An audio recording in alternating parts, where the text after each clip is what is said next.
Hey guys, Dave from Nerdarchy, for nerds by nerds, hanging out with this nerd. Nerdarchy's Ted. It's time to talk about some Critical Role. We're going to take a look at episode 4.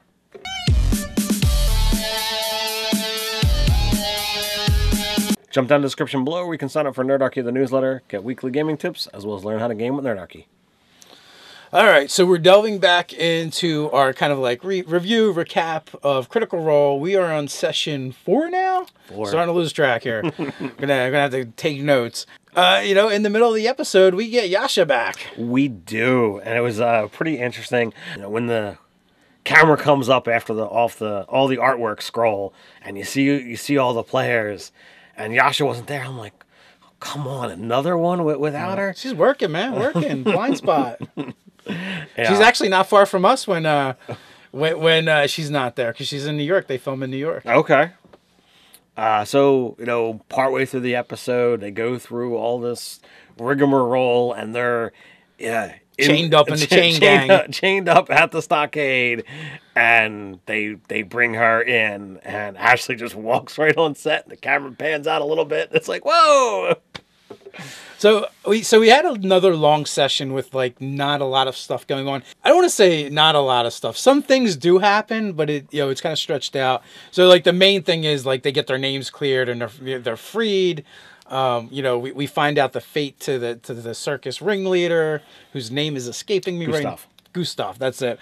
We find out his fate, and he's kind of going to be a prisoner for a while and work off his debt. 2,600 gold pieces, and I think in one of the the little side scrolly thing that they have, which is over top of wherever the combat section goes when that's going. It's like 72 human years to pay it off. It was pretty funny. Well, and during the game, like the characters are like, that's pretty much a life sentence. So, like, for me, like, as soon as they said that, I'm like, oh, the players should go and, try to do a quest and earn some money and, pay this thing off to help Gustav. And that's exactly what they say they're going to do. And Gustav's like, no, I will deal with this. Yeah. I'm like, whoa, okay. No, this part of the plot is done. We must move on. I thought it was a lot of fun. While they're trying to sneak back to the inn, it reminded me of like the, have you ever thing that we did last week or the week before, however it was. When Molly said, "Oh, can I do this?" And Matt gives him this grin. It's like, you can try. Yeah, absolutely. So I'm like, all right, that's worth mentioning. This was funny. Well, I think that Matt Mercer uses that line pretty often, and I feel like every DM uses a version of that line, whether they have their own saying that they have or something similar. But that's what playing a role-playing game is kind of all about. You can try to do anything you want, whether it's going to work or not. I just love the smirk to go along with it. It's like, well, you can try. You can tempt the fates if you want. And it was cool, it was cool that they all got captured and got arrested essentially again, and had to go before the judge one more time, and it worked out for him this time. The interaction with the boatman and them guys, and them bribing the boatman to be like, we were never here, but apparently it doesn't matter now. And the fact that they're carrying around the devil toad's head, and what is it, Tanya? No, I'm saying her name wrong. It sounds like Tanya, but it's not. The dwarf girl. The dwarf girl, yeah. Yeah. And Matt's like, no, you're standing right there with her. She sees it all. My friend. Like, as they traumatize the poor dwarf girl. I loved, the little squeaky yell that he does for her when they wanted to bring the head onto the ship. It's like, oh my god. Yeah. They actually made the comment of like, you just murdered Barney, who was her father. Yeah, something along those lines. Yes. I was like, oh my god. You've just murdered and decapitated Barney, and you're dragging the head with you. Those were the things that I'm like, all right.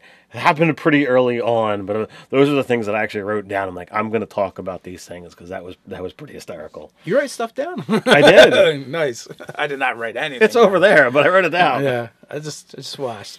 So So that happened. Like for me, like the highlight of the session was probably when Marisha's character meets what's going to be her mentor. Oh, that was a fabulous portion of the episode.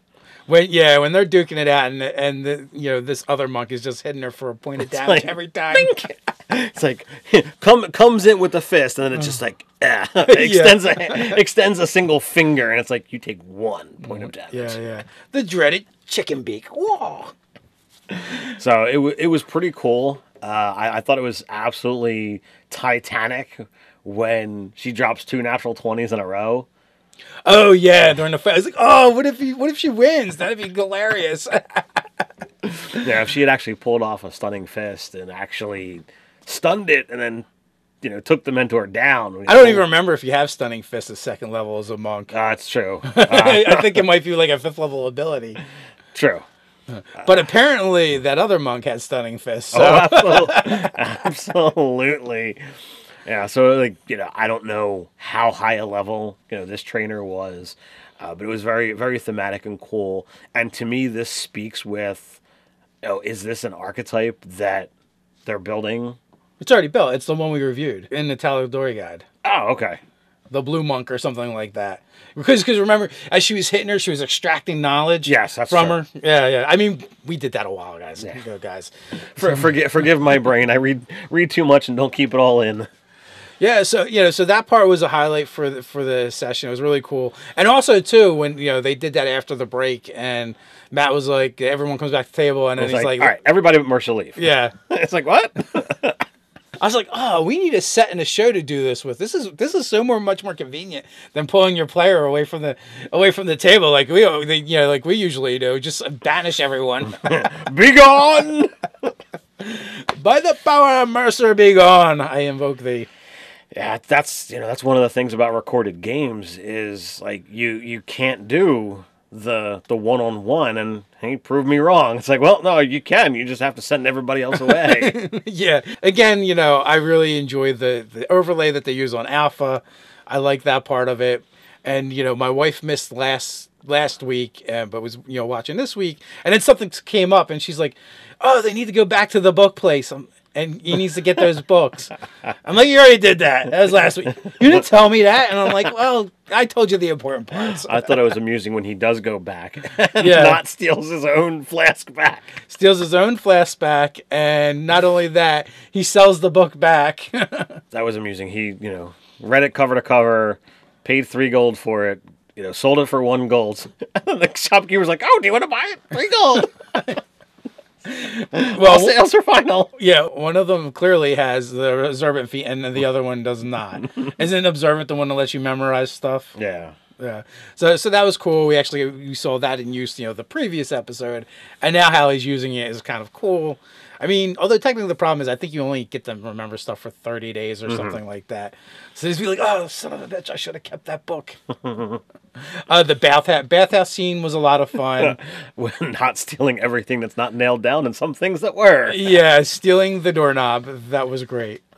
And they have to hurry up and get out of there. Now, I'm wanting to know, what's Caleb's deal with the stench? He's like, all right, he goes to the bathhouse. I'm like, all right, finally, he's gonna get clean, and they're gonna stop dealing with this. But he only put his legs in, and I'm just like, all right, this is kind of messed up. No, he got in. He got in the tub. He said he completely went in the tub and got wet and everything. No, he still stunk because he put the same clothes on. Oh, okay. He was clean, but his clothes were not. All right. And I loved his excuse for getting into the bathhouse, what he did, where he cast disguise self, and then I need somebody vomited on me. Green robes with a vomit stain down the chest. So that part was a lot of fun. It was Nott that just stuck her toe in the water. Oh, okay. And then sprayed some water on her face to make it look like, and stole some of the bathwater. A vial, a flask of the bathwater. Nott took with her. Yeah, so we found out that there is no comma. It's not the brave, not comma the brave. Yeah. We found that out in this episode as well. And then the other thing is, I'm curious to see what the drug is that they purchased. you remember the name of it? I don't. It's like skiing or something along those lines. Yeah, it's something skiing because it has something to do with like foretelling or fortunes or something like that. Yeah, I just know it's a fungus variant. So sounds like my Goblins in my game. They're all about the magic mushrooms. Good mushroom is what they usually cast, I believe. Yes, they don't cast good berry. They cast good mushroom. Yes. Good shroom. They've been casting that for years now, to the detriment of everyone around them. Now, I thought the disguise self that Fjord was doing was pretty amusing. He had gone onto the island as the old man and comes back as his half-orc. And the guy's like, And then, like, once they get back to land, he turns back into the old guy, wanders off, comes back as the crown guard. Yeah. It's like, oh, man.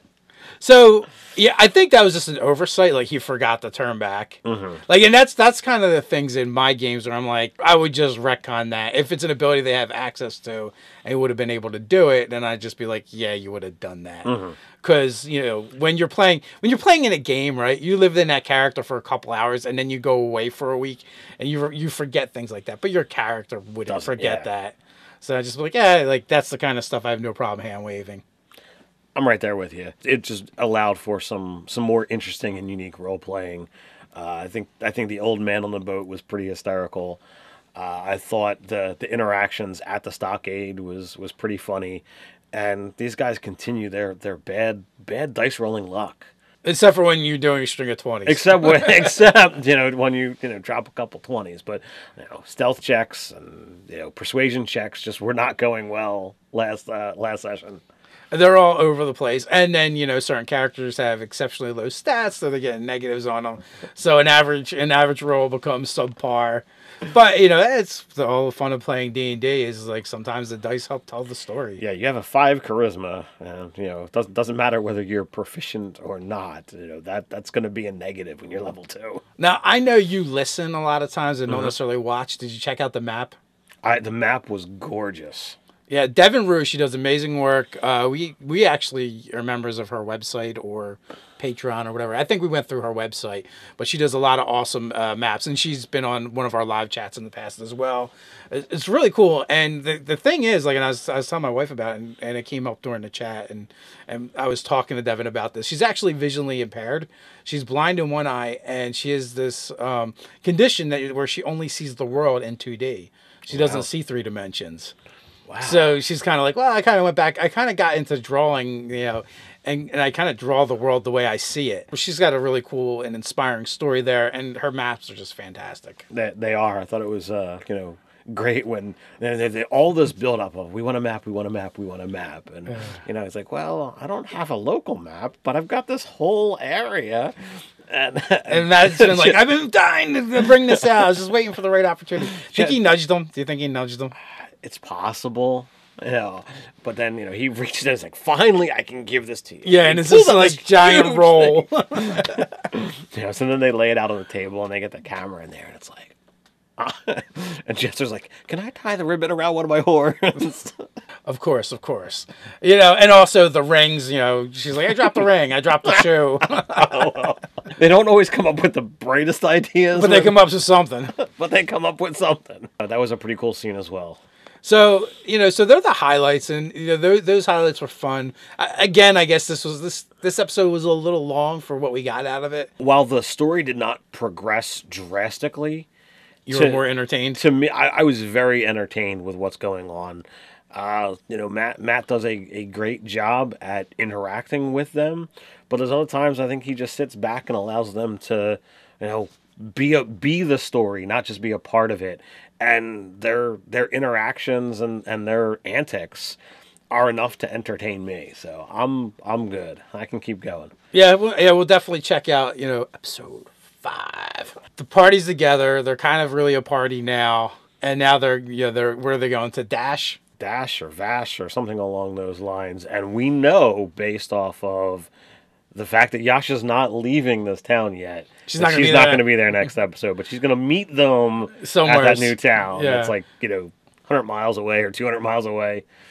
Yeah. Oh, and we also got a little bit more from Jester as well, with her sending the letter home. Oh yeah. And like, I'm out of money. Send more. Please give more money, please, please, please. It's like, what? It's 5 gold to send a message. It's like, oh my god. Yeah, it makes me wonder if she's maybe got like the noble background, or something along those lines, that she comes from money. So I found that part was interesting. Oh, and the fact they commit mail fraud on the way out is hilarious as well. I want to know what's in those 3 packages that Beau took. That's the first thing my wife said. What's in the packages? I was like, well, next week. Yeah. And there's also we find out more about Nott, whether it's fictitious or not, we don't know. But when Norda was like, when it's revealed that Nott's a goblin, she's like, give me a reason to not hang you right now or tomorrow or what have you. And it's like, And she's like, I've had friends or kin or something along that line that have been felled from goblin blades. It's like, well, it's not me. I didn't do it. We're not from. Where did this happen? Oh, we're not from around there. It's like, well, where are you from? And he's like, let me look at the map. Like, all right, we're here, way over here. This over here. And he goes to say, well, I'll help you hunt them down. And he rolls a 1 on his persuasion check. I was like, well, you didn't say it very convincingly. Yeah, so we got another peek at Nott's character, Jester's character. All of them, like a little bit more and more is kind of like coming out from them. So it'd be cool to see when they actually get to this college that they're looking to go through. That Fjord's after. Yeah, and see how many are interested in there, what's going to go on there.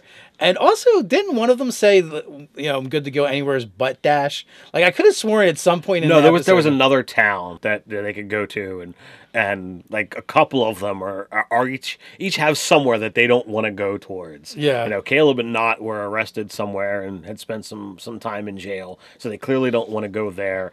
Jester, she makes antics wherever she goes, so like I imagine she's gotten in trouble somewhere. So everywhere, everywhere she's been. And then like I think even Beau and Fjord have got places that they're not interested in going towards. So I love being reminded when they go to the general store that Jester had switched all the tags, so Beau had overpaid for the healer's kit, and then ended up giving it to Jester anyway. That was pretty amusing, and when they're in there waiting for this shopkeep to find the map, Jester, like a ninja, goes and rearranges the entire store. I thought that was yet another amusing antic. Yeah, I feel like the combination of Jester and Nott is just like the perfect combo.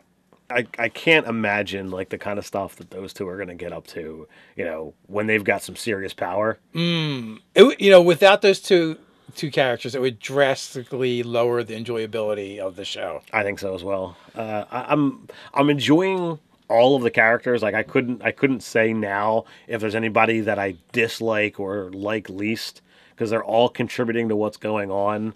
I know there's some people... so has Mollymauk risen up in your I've enjoyed what he's been doing in the last couple episodes. I'd like to see more.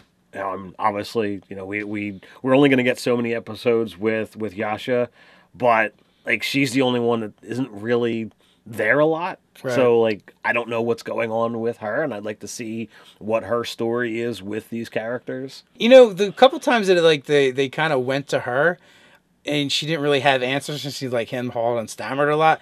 Like, I don't know if she's done it on purpose as part of the character, or she flew in that morning and she just wasn't really ready to play, right, or what. So, like, part of that. So I definitely want to see what we get out of her in the future. I really don't know. I just don't have enough information. But for the half that she was there, there wasn't like a stellar, performance. Right. And it's not like when she was like, well, what happened with you? It's like, oh, well, I was kidnapped as soon as I ran away. It's like I got arrested, yeah. It's like, oh, well, good. That's things for you. But, can you sell a sizzle a little bit? She was a little more vibrant, in the first episode when we got to see that character. So we'll see what happens with that. I like the fact that they were breaking her balls, about going into the tavern with them, the inn with them, and keeping her weapons. that was Fjord or Ford. Yeah. He's like, as a first-time patron, can you hand over your weapons, please? Yeah. And I forget someone who brought it up. They're like, with your level, with your hit points where they are, I don't think you should be making any waves, buddy. Yeah, that was hysterical because at that point in time, half of them are still like 5 hit points or less. So yeah, there was a lot of flashing red for a while into the episode. Yeah, and then when Beau goes off to train or to meet this NPC, she comes in, beat the snot. Yeah. So it's like 4 of them that are flashing before they finish their long rest. It's like, happens, man, happens. So the question, guys, what did you think of episode 4? Let us know in the comments below. We'd love to hear from you guys. While you're at it, don't forget to like, share, and subscribe. You can check us out over on Facebook. So until next time, stay nerdy.